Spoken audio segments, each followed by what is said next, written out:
दोस्तों, दुनिया भर के अंदर मस्जिद नबवी एक ऐसा मकाम है कि जहां हर मुसलमान पर यह लाजिम है कि वो अदब की इंतहा को जरूर ध्यान में रखें। और ये कहा जाता है कि मस्जिद नबवी के अंदर तो सांस लेने की भी आवाज नहीं आनी चाहिए। अफसोस के साथ हालिया कुछ दिनों में मस्जिद नबवी के अंदर कुछ अजीबो गरीब वाकया पेश आया, जिसने बहुत ही ज्यादा परेशान कर दिया। और दुनिया भर में मौजूद हर मुसलमान ने इन वाकयात के बाइस सिर्फ दर्द को ही महसूस नहीं किया, बल्कि अपने गमों गुस्से का भी इजहार किया। लेकिन दोस्तों, मस्जिद नबवी को शहीद करने के हवाले से कुछ खबरें सामने आ रही हैं। इसके मुताल्लिक क्या हकीकत है, आज की इस वीडियो में बताएंगे। लेकिन वीडियो शुरू करने से पहले आपसे एक छोटी सी गुजारिश है कि अगर आप आशिके रसूल हैं और उम्मते मोहम्मदी होने पर फक्र करते हैं तो इस वीडियो को एक लाइक करके चैनल को सब्सक्राइब जरूर कर लीजिएगा। दोस्तों, मस्जिद नबवी ऐसा मकाम है कि जिसके मुताल्लिक तारीख की किताबों में आता है कि एक रोज हजरत उमर रजी अल्लाहु ताला अन्हो ने दो लोगों को इशारा करके बुलाया और उनसे सवाल किया कि तुम कहां से हो। तो उन्होंने बताया कि हम ताइफ के रहने वाले हैं। तो हजरत उमर रजी अल्लाहु ताला अन्हो ने फरमाया कि मैं तुम्हें यकीनी तौर पर सजा देता अगर तुम्हारा ताल्लुक मदीने से होता। ये लोग मस्जिद नबवी में मौजूद थे और ऊंची आवाज में बात कर रहे थे। मस्जिद नबवी के अदब और एहतराम को तो अल्लाह ताला ने कुरान करीम में खुद फरमा दिया। सूरह हुजरात के अंदर अल्लाह ताला का फरमान है कि नबी करीम सल्लल्लाहु अलैहि वसल्लम की आवाज से ज्यादा आवाज को बुलंद न किया जाए, और जिस तरह तुम आपस में जोर जोर से बातें करते हो, ऐसे हुजूर पाक सल्लल्लाहु अलैहि वसल्लम के सामने बात ना किया करो। ऐसा करने से तुम्हारे आमाल बर्बाद हो जाएंगे और तुम्हें खबर तक ना होगी। दोस्तों, जब ये आयत नाजिल हुई तो अल्लाह के नबी के एक सहाबी झारो कतार फूट फूट कर रोने लगे और ये कहने लगे कि अल्लाह ताला ने मेरे सारे अमाल बर्बाद कर दिए और ये आयत मेरे लिए नाजिल की गई है। क्योंकि उनकी आवाज कुछ बुलंद थी और वो जब भी बोलते थे ऊंचा बोलते थे। यानी नबी के सहाबी को जिन पर अल्लाह राजी हो और उनके नाम के साथ रजी अल्लाहु ताला अन्हो लगे हो, उन्हें भी ये शुबा पैदा हो गया कि मालिक ने मेरे आमाल तबाह कर दिए और मेरे लिए बख्शिश का कोई तरीका नहीं है, और वो इस पर नदामत और गम का इजहार करने लगे। लेकिन अल्लाह के प्यारे नबी हजरत मोहम्मद सल्लल्लाहु अलैहि वसल्लम ने उसे दिलासा दिया और कहा कि ये आयत आपके लिए नाजिल नहीं हुई है। लेकिन दोस्तों, आप ही अंदाजा कीजिए कि जब अल्लाह के प्यारे नबी हजरत मोहम्मद सल्लल्लाहु अलैहि वसल्लम के सहाबी को भी फिक्र लाहिक हुई तो हमारी क्या औकात है। दोस्तों, मस्जिद नबवी के हवाले से एक इंतहाई परेशान कून खबर इस वक्त सोशल मीडिया पर सामने आ रही है, जो कि हर मुसलमान के लिए पहले से कई गुना ज्यादा तस्वीर का बाइस बन रही है। इस खबर में बताया जा रहा है कि मस्जिद नबवी को शहीद करने का एक प्रोग्राम किया जा रहा है। इस पर कहा जा रहा है कि इसमें मौजूदा शाह सलमान के बेटे मोहम्मद बिन सलमान भी शामिल हैं। लेकिन दरअसल इसकी हकीकत क्या है, ये समझ लेना बहुत जरूरी है। दोस्तों, एक बरतानिया जरीदे के जानिब से ये लिखा गया है कि नबी करीम सल्लल्लाहु अलैहि वसल्लम का रोज़ा मुबारक, जहां पर आप सल्लल्लाहु अलैहि वसल्लम और आपके रोफाका की कब्रें मौजूद हैं, उनकी तौसी की जानी है।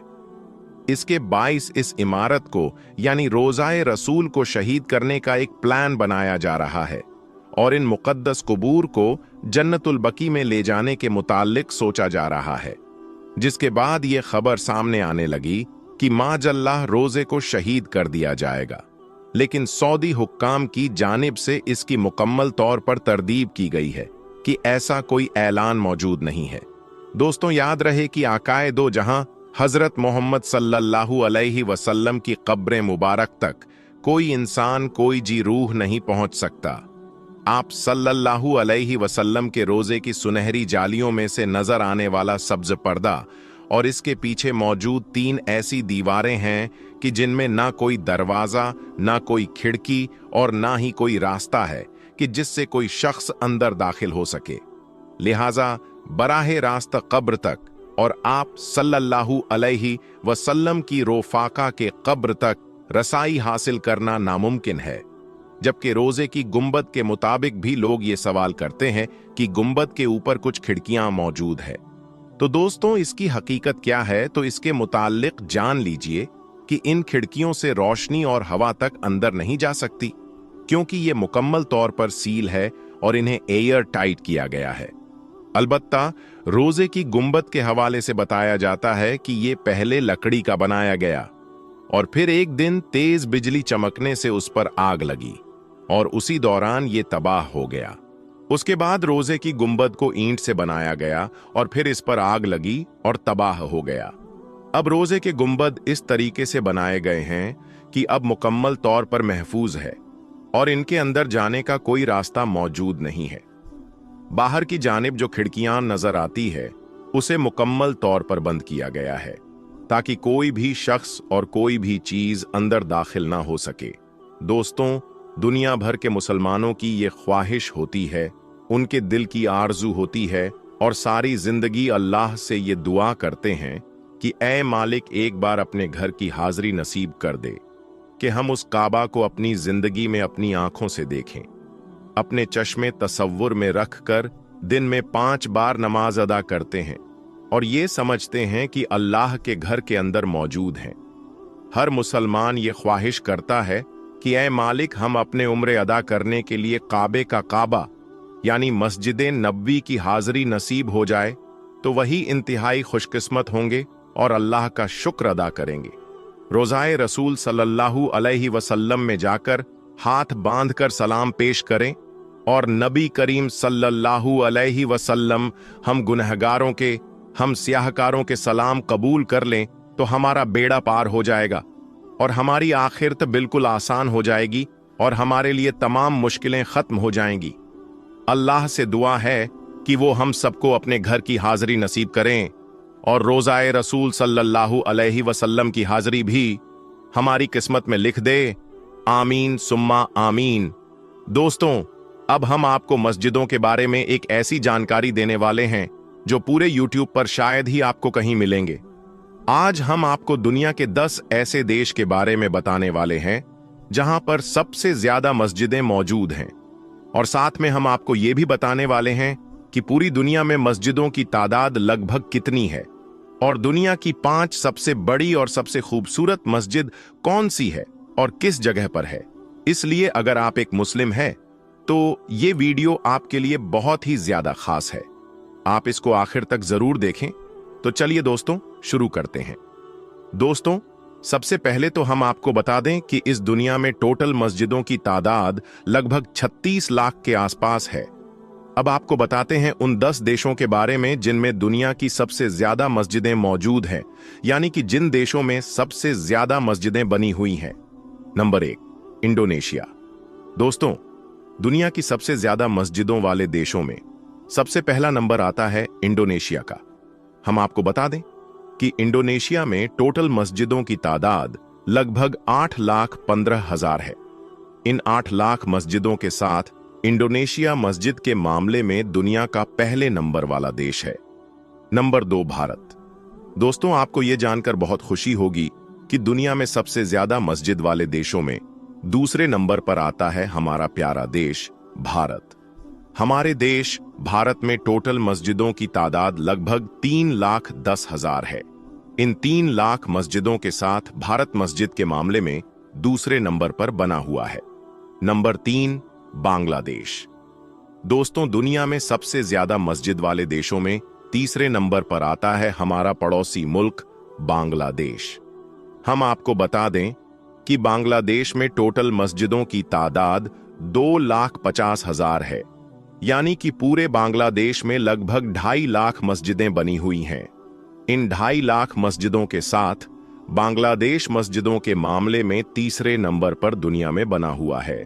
दोस्तों, वीडियो में आगे बढ़ने से पहले अगर आप मुसलमान होने पर फख्र महसूस करते हैं तो दिल से इस वीडियो को एक लाइक जरूर करें। नंबर 4, पाकिस्तान। दोस्तों, दुनिया में सबसे ज्यादा मस्जिद के मामले में हमारा पड़ोसी मुल्क पाकिस्तान चौथे नंबर पर बना हुआ है। हम आपको बता दें कि पाकिस्तान में टोटल मस्जिदों की तादाद लगभग 1,20,000 है, यानी कि पूरे पाकिस्तान में 1,20,000 मस्जिद बनी हुई है। नंबर 5, इजिप्ट यानी मिस्र। दोस्तों, दुनिया में सबसे ज्यादा मस्जिद के मामले में 5वां नंबर आता है इजिप्ट का, यानी कि मिस्र का। हम आपको बता दें कि इजिप्ट में टोटल मस्जिदों की तादाद लगभग 1,08,000 है। इन मस्जिदों के साथ इजिप्ट दुनिया के 5वें नंबर पर बना हुआ है। नंबर 6, सऊदी अरब। दोस्तों, दुनिया में सबसे ज्यादा मस्जिद के मामले में 6ठे नंबर पर आता है सऊदी अरब। ये वही सऊदी अरब है जहां से इस्लाम धर्म की शुरुआत हुई थी। हम आपको बता दें कि पूरे सऊदी अरब में लगभग 94,000 मस्जिदें बनी हुई हैं। इन मस्जिदों के साथ सऊदी अरब 6ठे नंबर पर बना हुआ है। नंबर 7, तुर्की। दोस्तों, मस्जिदों के मामले में दुनिया में 7वां नंबर आता है तुर्की का। अगर हम तुर्की की बात करें तो पूरे तुर्की में लगभग 82,000 मस्जिदें बनी हुई हैं। इन 82,000 मस्जिदों के साथ तुर्की 7वें नंबर पर दुनिया में बना हुआ है। Number 8, Marrakesh. दोस्तों, इस देश का नाम बहुत से लोग शायद पहली बार सुन रहे होंगे, लेकिन आपको यह जानकर हैरानी होगी कि इस देश में मस्जिदें बहुत ज्यादा हैं। दोस्तों, अगर मराकेश की बात की जाए तो हम आपको बता दें कि मराकेश में टोटल मस्जिदों की तादाद लगभग 48,000 है। इन मस्जिदों की तादाद के साथ मराकेश दुनिया के 8वें नंबर पर बना हुआ है। Number 9, China. दोस्तों, दुनिया में सबसे ज्यादा मस्जिदों के मामले में 9वां नंबर आता है चाइना यानी कि चीन का।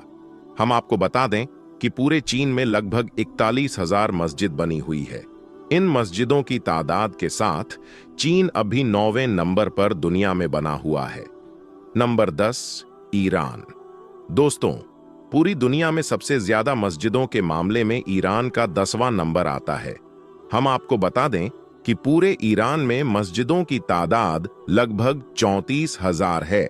इन 34,000 मस्जिदों के साथ ईरान दुनिया के टॉप 10 मस्जिदों की लिस्ट में शामिल है। दोस्तों, अब आपको बताते हैं दुनिया की 5 सबसे बड़ी और सबसे खूबसूरत मस्जिदों के बारे में, यानी कि दुनिया में सबसे बड़ी और सबसे खूबसूरत मस्जिदें कौन सी हैं और वो कहां पर मौजूद है। दोस्तों, दुनिया की सबसे बड़ी और खूबसूरत मस्जिदों की लिस्ट में नंबर 1 पर आती है मस्जिद अल हरम। ये मस्जिद सऊदी अरब के मशहूर शहर मक्का में बनी हुई है। 4 लाख स्क्वायर मीटर में फैली ये मस्जिद निर्माण कला का एक अद्भुत नमूना है।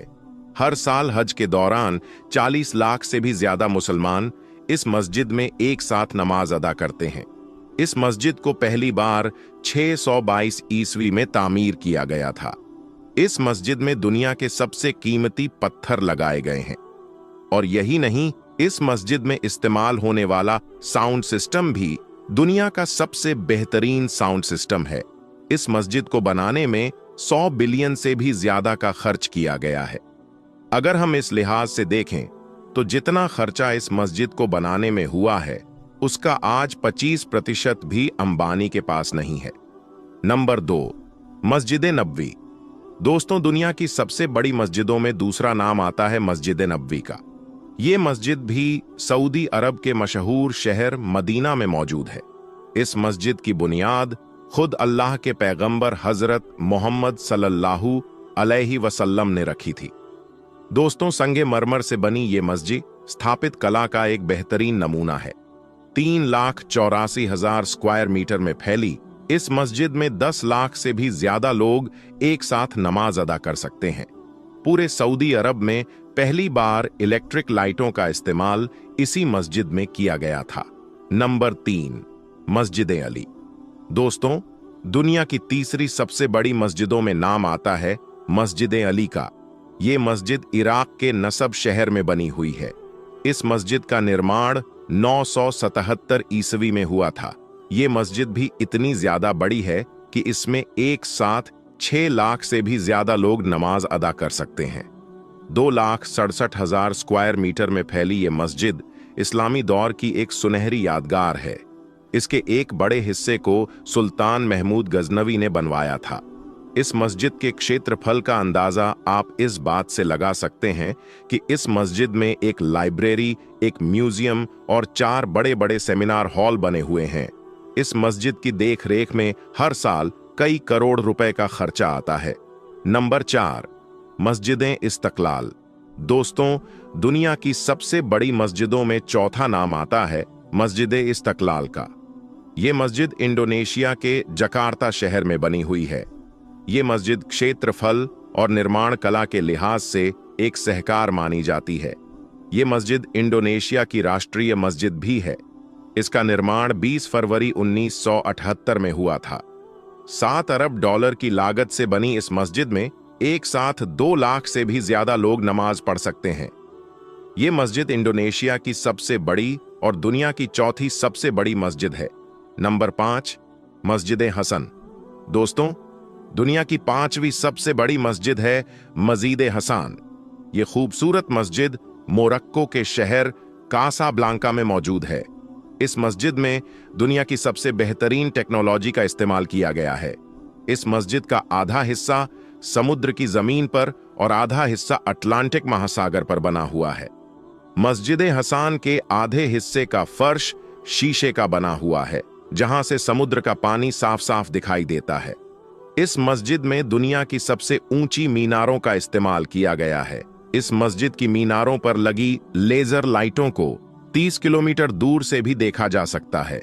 आपको ये जानकर शायद हैरानी होगी कि इस मस्जिद को बनाने में 35,000 मजदूर हर रोज काम करते थे और इस मस्जिद को बनाने में 15 सालों का वक्त लगा था।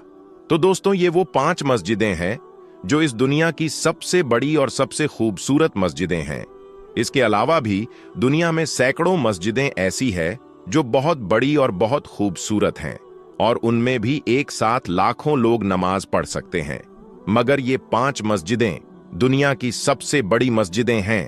अल्लाह के प्यारे नबी हजरत मोहम्मद सल्लल्लाहु अलैहि वसल्लम ने फरमाया कि दुनिया में जो कोई मस्जिद बनाएगा या फिर किसी मस्जिद को बनाने में इमदाद करेगा तो अल्लाह ताला ऐसे शख्स के लिए जन्नत में घर तैयार करेगा।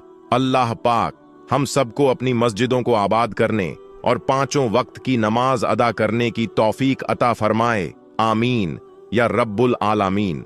दोस्तों, अब हम आपको अल्लाह के पैगंबर हजरत मोहम्मद मुस्तफ़ा सल्लल्लाहु अलैहि वसल्लम के बचपन का बकरियां चराने का बहुत ही खूबसूरत वाकया बताने वाले हैं, जिसको सुनकर आपका भी दिल खुश हो जाएगा।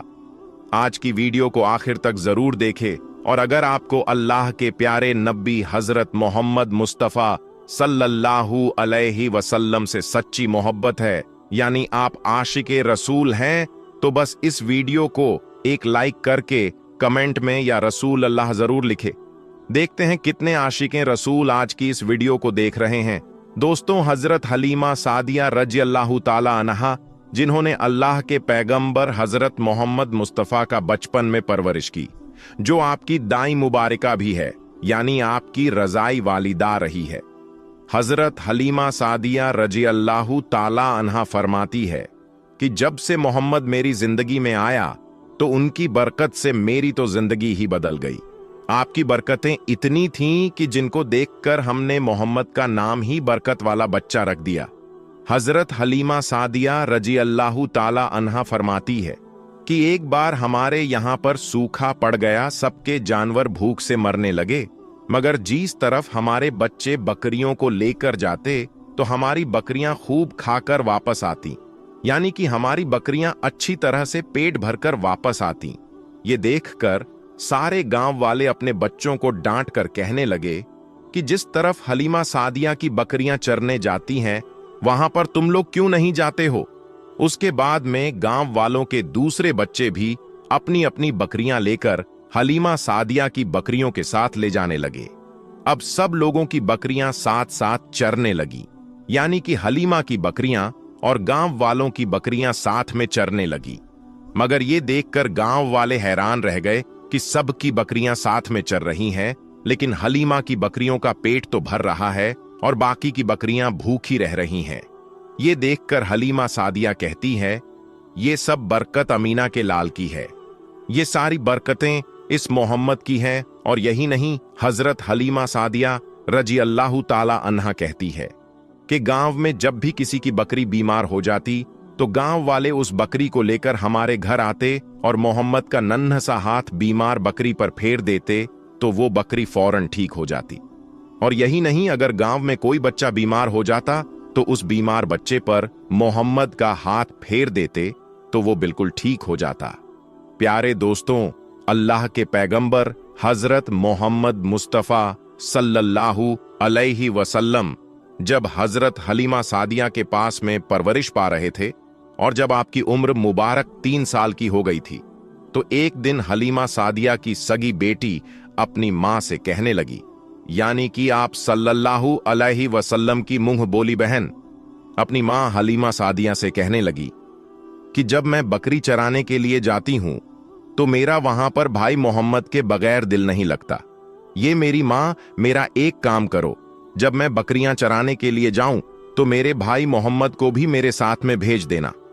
तो ये सुनकर हजरत हलीमा सादिया रजी अल्लाह ताला अन्हा कहने लगी, नहीं बेटी, अभी मोहम्मद बहुत छोटा है, अभी ये बहुत नरम नाजुक है, कहीं इसको धूप लग गई तो देखो कितना हसीन और मुबारक चेहरा है, मैं इसको तकलीफ नहीं दे सकती, ये तो मेरा शहजादा है।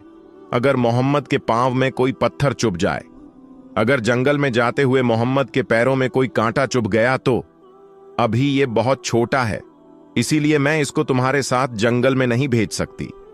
जंगल में जानवर इसको तकलीफ पहुंचाएंगे, वो इसको मशक्कत में डाल देंगे। ये सुनकर हजरत हलीमा सादिया की बेटी कहने लगी, ऐ मां, तुम धूप की बात करती हो, जब मैं कभी भाई मोहम्मद के साथ में बाहर जाती हूं तो आसमान से बादल आकर हम पर साया करते हैं। और अम्मी जान, तुम जंगलों के जानवरों की बात करती हो तो सुनो, जंगल के जानवर भाई मोहम्मद के मुंह को चूमते हैं, जानवर तो उसको सजदा करते हैं। और यही नहीं, जब भी हम भाई मोहम्मद के साथ बकरियां चराने के लिए जाते हैं तो हमारे सब काम आसान हो जाते हैं, हमारी बकरियां भी इधर उधर नहीं जाती। जब हजरत हलीमा सादिया की बेटी बार बार इसरार करने लगी तो हजरत हलीमा सादिया ने इजाजत दे दी। उसके बाद दूसरे दिन अल्लाह के पैगंबर हजरत मोहम्मद मुस्तफ़ा सल्लल्लाहु अलैहि वसल्लम अपनी बहन और बकरियों के साथ जंगल में बकरियां चराने के लिए निकल पड़े। आसमान से एक बादल का टुकड़ा आप पर साया किए हुए था। इस तरह से 4-5 दिन आप सल्लल्लाहु अलैहि वसल्लम अपनी मुंह बोली बहन के साथ बकरियां चराने के लिए जाते रहे। एक दिन हजरत हलीमा सादिया रजी अल्लाह ताला अन्हा ने आप सल्लल्लाहु अलैहि वसल्लम को रोक दिया और कहने लगी, बेटे मोहम्मद, आज के बाद तुम बकरियां चराने के लिए नहीं जाओगे, क्योंकि अब मैं तुम्हें और तकलीफ नहीं दे सकती। ऐ मेरे बेटे, मुझे तुमसे बहुत मोहब्बत है, एक तो मुझे तुम्हारी ये दूरी बर्दाश्त नहीं होती, और दूसरी बात, तुम मेरे पास बहुत ही अजीज अमानत हो, इसीलिए आज से तुम बकरियां चराने के लिए नहीं जाओगे, तुम अब घर में ही रहोगे।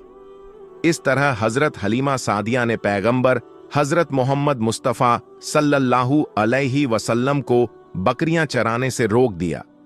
फिर आप अपनी बहन के साथ जंगल में एक दिन नहीं गए, उसके बाद दूसरे दिन भी नहीं गए। इसी तरह से 3 दिन तक बकरियां चराने के लिए जंगल में नहीं गए तो तीसरे दिन हजरत हलीमा सादिया रज़ियल्लाहु ताला अन्हा ने देखा कि उनकी बेटी रोती हुई उनके घर आई। ये देखकर दाई हलीमा ने पूछा, यह मेरी बेटी, क्या हुआ, क्यों रो रही हो? तो बेटी कहने लगी, अम्मा, हमारी एक बकरी को जंगल में एक भेड़िया उठाकर ले गया है। जब दाई हलीमा ने अपने बेटी के मुंह से यह बात सुनी तो दाई हलीमा की आंखों में आंसू आ गए। जब अल्लाह के पैगंबर हजरत मोहम्मद मुस्तफ़ा सल्लल्लाहु अलैहि वसल्लम ने अपनी मां हलीमा सादिया रजी अल्लाह ताला अन्हा की आंखों में आंसू देखे तो आप सल्लल्लाहु अलैहि वसल्लम के आंखों में से आंसू बहने लगे, क्योंकि आपका दिल बचपन से ही बड़ा नरम था, किसी का भी दुख आपसे बर्दाश्त नहीं होता था, और दाई हलीमा तो आपकी वालिदा मोहतरमा थी। फिर आप सल्लल्लाहु अलैहि वसल्लम कहने लगे, अम्मी जान, आप रोती क्यों हो? हलीमा सादिया कहने लगी, यह बेटा मोहम्मद हमारी एक बकरी को जंगल में एक भेड़िया उठाकर ले गया, पता नहीं अब हमारी बकरी के साथ वो क्या करेगा। तो ये सुनकर अल्लाह के प्यारे नबी सल्लल्लाहु अलैहि वसल्लम ने फरमाया, अम्मी जान, आप रोना बंद कर दो, हम हमारी बकरी को अभी वापस लेकर आते हैं। ये बात सुनकर अम्मा हलीमा सादिया कहने लगी, नहीं मेरे बेटे, आप जंगल में मत जाना, भेड़िया खतरनाक होते हैं, वो कहीं आपको नुकसान ना पहुंचा दे। इसी तरह दाई हलीमा मना करती रही, लेकिन आप सल्लल्लाहु अलैहि वसल्लम नहीं माने और कहने लगे, नहीं अम्मा, हम अभी के अभी हमारी बकरी को वापस लेकर आते हैं। उसके बाद अल्लाह के पैगंबर हजरत मोहम्मद सल्लल्लाहु अलैहि वसल्लम बकरी की तलाश में जंगल पहुंच गए और एक सदा लगाई। सदा दी आपने, ए साकीने सहरा, इधर आओ, मेरी अम्मी की बकरी ले गया है, कौन बतलाओ। सदा सुनते ही सारे भेड़िए जानवर सब आए, झुकाकर सर सलामी दी, अदब उनका बजा लाए। ये जंगल के जानवरों, मेरी अम्मा हलीमा की बकरी वापस कर दो। बस आप सल्लल्लाहु अलैहि वसल्लम का इतना ही फरमाना था कि जंगल के तमाम जानवर बकरी को साथ लिए दौड़ते हुए आए और उनके कदमों में झुककर सलामी देने लगे। इतना कहकर वो भेड़िए आपके कदमों में बैठ गए और निहायत ही अदब के साथ कहने लगे, ऐ अल्लाह के नबी, आप पर हमारी जान कुर्बान। इतना सुनकर आप सल्लल्लाहु अलैहि वसल्लम ने फरमाया, ये जानवरों, क्या आपको मालूम नहीं था कि ये बकरी हमारी अम्मा हलीमा की है? बताओ, तुमने हमारी अम्मा को तकलीफ क्यों दी? क्या आपको मालूम नहीं अभी भी हमारी अम्मा रो रही हैं? आपने क्यों हमारी अम्मा की बकरी को उठाया?